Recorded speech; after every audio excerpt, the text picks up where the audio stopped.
या राघव चड्डाच्या कमेंट मध्ये लोक कमेंट करायचे नेक्स्ट पीएम फॉर इंडिया, आणि हे एक कमेंट नाही तर सार्वजनिक कमेंट असायच्या. आता कमेंट करतायत दल्ला बिल्ला, काय नको ते कमेंट्स करतात याच्या व्हिडिओजवर, याच्या फोटोजवर. आणि हा म्हणतोय right person in wrong party.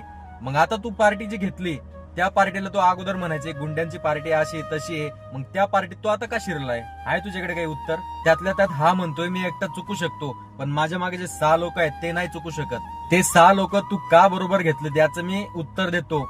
जरी हा एकटा पार्टीमधून बाहेर पडाला असतं तर याचं आमदार पद गेलं असतं.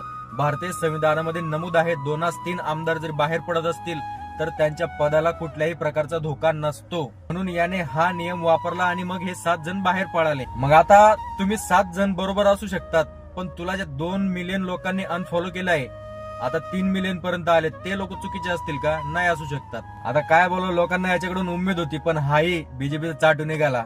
उगाच अजितदादा नाही म्हणून गेले, राजकारण लय वागाड आहे. तुम्ही तुमच्या मुलाबाळांचं शिक्षण करा, निवांत राहा.